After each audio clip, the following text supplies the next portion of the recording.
Welcome back to Battleground Blitz Tactics. This is a series that gives an in-depth breakdown of every battleground in the new BG Blitz mode and will give you strategies and tips that'll help you win your games more often. As Deephaul Ravine only was just recently added to the map pool for Battleground Blitz, I figured this would be the ideal time to make a guide for it. So without further ado, let's jump into the Battleground Blitz Tactics. Alrighty, so today we're going to be taking a look at the Deephaul Ravine. This is a payload style map consisting of 2 minecarts and 1 capturable crystal that is in the middle of the map, with the first team to 1500 resources winning the game. Let's talk about why Deephaul Ravine can be confusing to some people. I think some people are thrown off by this battleground because it was pitched as this sort of new payload style mode, but that's not really the case. It can seem confusing because there are multiple objectives happening at the same time, but if you can conceptualize this battleground as though you are playing Silver Shard Mines combined with the flag capture mechanic from Eye of the Storm at the same time, I think it'll make a lot more sense as to what you need to be doing in order to win the game.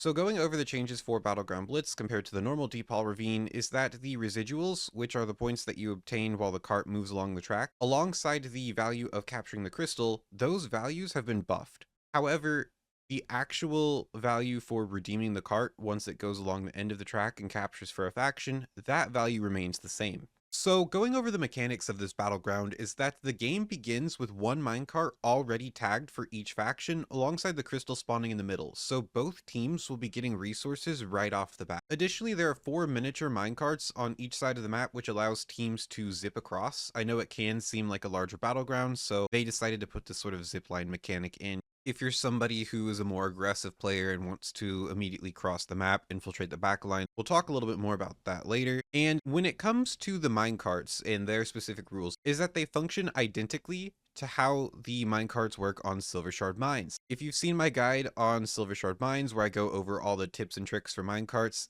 anything that works in Silver Shard Mines works in Deephaul Ravine. The most notable trick that I think you should know is that if one faction has players inside the cart while the other faction has 0 players inside the cart will capture for one faction at 3 times the speed. This will be crucial information to know going into this battleground, and as I'll explain shortly here, keeping minecarts in your favor is going to be so important for finding a win condition. As we've stated earlier, there are 2 objectives on this map with minecarts and the crystal, and we'll talk about both in excruciating detail, starting with the minecarts. So, if your team is in control of 1 minecart, you will receive 4 points per tick. And the caveat is that if your team is in control of 2 minecarts, you will receive 9 points per tick. This is because there is an extra sort of bonus point that is awarded to the team that is able to control both minecarts at the same time. And so these are all residual values that your team will get as the minecart is moving along the track, which takes about 2 minutes and 45 seconds. And then once the minecarts finish moving along the track, the minecart will capture for the faction controlling it and will award that team 100 points. An important thing to note is that after the minecarts capture, there is a 15-second window before the next set of minecarts spawn. Talking about the crystal now is that the crystal in the middle of the map takes 4 seconds to capture once you start the cap timer, and carrying the crystal will give you a 20% slow while you are holding it. The thing to note about this map is that when it comes to your crystal capture points is that you can redeem the crystal on either side of the map. It is not locked for the specific faction, and it's not like you have to be controlling a minecart or anything. I'll show you where the crystal caps are shortly, but if you're holding the crystal as well and you're moving towards it, you should see it glowing, giving you an indicator of where you can redeem it at. Capturing the crystal is worth 200 points for your team and will give your entire team a bloodlust/heroism type of effect for 20 seconds. The last thing to note about the Deephaul crystal is that after capturing the crystal, there is a 30-second period before the next one spawns. So something else that's kind of cool about Deephaul Ravine is that this is the only map in the entire Battleground Blitz rotation where teams are on a group resurrection timer as opposed to an individual timer. Meaning that your spawn time could be as long as 15 seconds, but also it could be as short as like 7 or 8 or 9 seconds, depending on when the actual universal res timer is. I am unsure if this is a bug that's in the map for now, or if this is intended to be a feature, but it's cool to know. So these are going to be a few helpful maps that I made in MS Paint, so you'll have to excuse my shitty drawing, but the first one that I want to go over is these are the crystal cap locations on either side of the map, and I drew some routes that you could take the crystal. There is a set of stairs that I see a lot of players forgetting about, and so they'll often go the long way of trying to go up the ramp. You can realistically go either way and be totally fine. So let's take a look at the next map.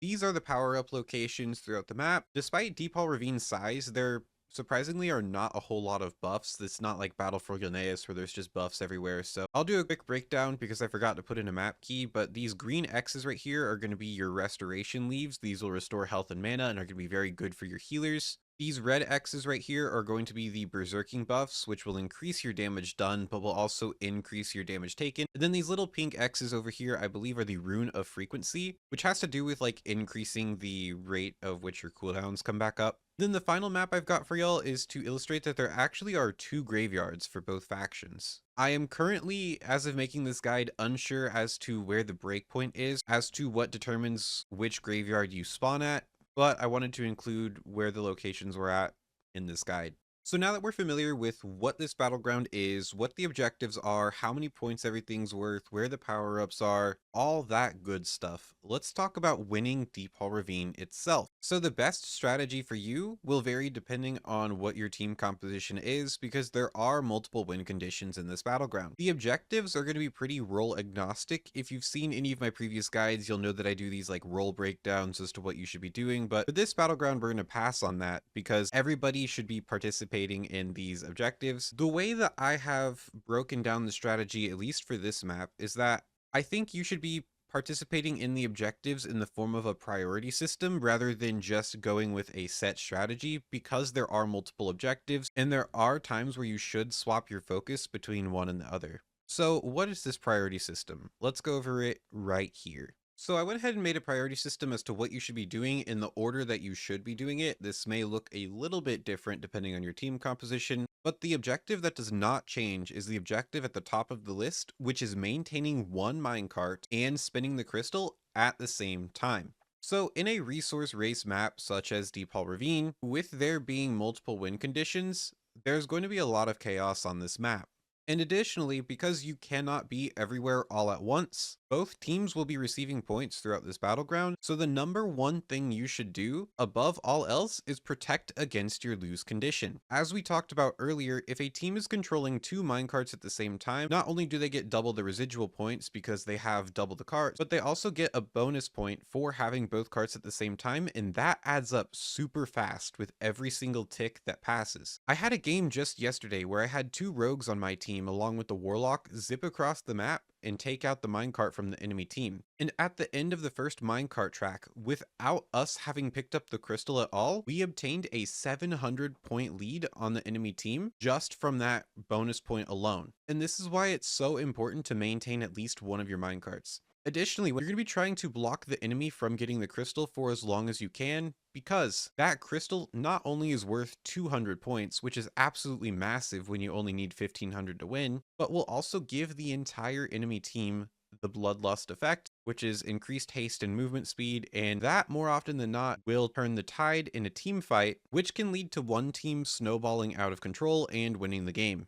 And now, the rest of the stuff on this list can vary depending on what your team composition is. For instance, if you have a team fight composition where you have a very solid front line with like warriors, ret paladins, death knights, you could hypothetically play 4 crystal captures. And if you're a team that's got really good dueling and skirmishing classes like rogues or hunters or druids, I think you could opt to play for a second cart and have that maybe work a little bit better than playing for the crystal. And so you're probably wondering why I have capturing the minecart at the absolute bottom of the priority list. And this is because mathematically, the residual points matter significantly more than actually capturing the minecart itself, which makes it sort of the inverse of silver shard mines in a way. And capturing the crystal or trying to go for a second minecart to farm those residual points will be a lot more worth it. Now, I did do a bunch of nerd math and I worked everything out, even differentiating the first cycle of the minecarts going along the track from every additional cycle. And if you want to pause the video here and look at the math and the explanation as to how this works, you can go ahead and do that now. I'll go ahead and wait a few seconds here. But essentially, I have mathematically worked out that number one, protecting against your lose condition is almost always worth it in this battleground, because this battleground is very momentum focused. So you're more so playing to not lose rather than trying to play to win.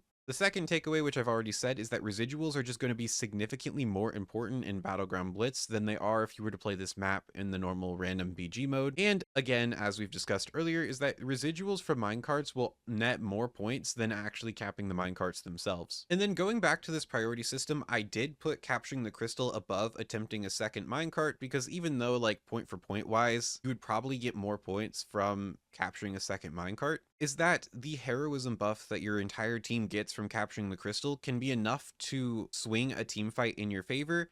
And if you have a good team composition that can play off of that momentum, win the team fight, kill the enemies outright, you can in theory get both of the objectives with capturing the crystal and getting a second card at the same time, and the game will be over very fast if you can get that situation to happen. So getting into the MS Paint segment of this video, whenever the gates open, the first thing that I would do is check to see if anybody is trying to come across these tracks right here to hit your minecart. I went ahead and drew where the circles were initially for where your minecarts would be at, both when the gates open, and then I put these little X's here because that's going to be the location that these minecarts will be at by the time that both teams leave their spawn area and head towards the middle. I'll go ahead and actually swap to a different color pin so it's easier to see. So the first thing that I would do again is just check to see that if anybody's trying to come across these tracks right here to gank your minecart and take that out from underneath you, because you don't want to be losing those residual points early on. I would do my absolute best to fight for this crystal in the middle here. And then as these two minecarts come closer, my ranged DPS friends, what I would do is I would try to stand inside the minecart while you're doing your damage towards the middle of the map. And I would personally see about having like either a tank or a mobile DPS like a Windwalker Monk, or even a Fury Warrior, be the person trying to pick up the crystal. But I think the interesting thing is that it's sort of like a death ball in the middle of the map whenever the minecarts reach here, because that's when you have these objectives going on at the same time. But eventually, once the minecarts rotate to either side, you can either choose to run towards the enemy side of the map and keep the minecart for yourself. And you can sort of like rotate while you're doing damage as you're pushing the minecart towards the end of the track. Or what you could also opt to do is try to take this minecart as it's coming towards your own capture point, so that you're staying on your side of the map and not really risking yourself going into enemy territory. And if the enemy team has like a blender composition, you really don't want to risk dying. So if you're able to actually take the crystal and then get a cap early on, what I like to do is use the heroism buff. If it's looking like a minecart is getting close to the end of capturing, then what I'll do is I'll go in and try and snag the minecart out from underneath people right as it's about to cap, so that I can get that free 100 extra points for my team, or block the enemy team from getting a 100-point lead on me. But we'll go ahead and remove all the markers.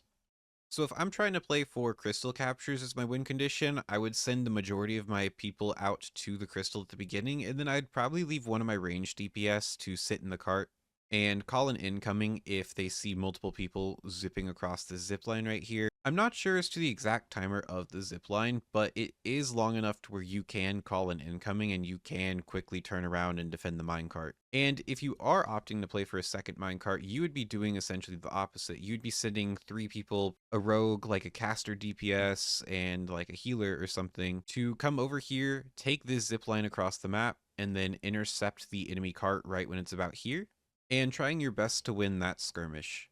I feel like normally this MS Paint segment would be longer, but I really don't want to try and overcomplicate things because there's already a lot going on in this battleground as is. So we'll go ahead and cover some general tips for this battleground, and then I'll close out the guide. So going over some general tips for Deephaul Ravine, the first tip I got for y'all is to rotate to whichever objective is active. So after an objective is completed, be it the crystal is captured or the minecarts are captured, they have a window of time where they are resetting, and so they're not on the board. Because this battleground moves so fast, it's important to use that dead time while the objective is resetting to play for the other one. So whenever the minecarts capture, they have a 15-second window where they are not on the board, and at this time you should be playing for the crystal. And if the crystal was just captured, a new one will not spawn for 30 seconds, so you should be using this time to play for minecarts.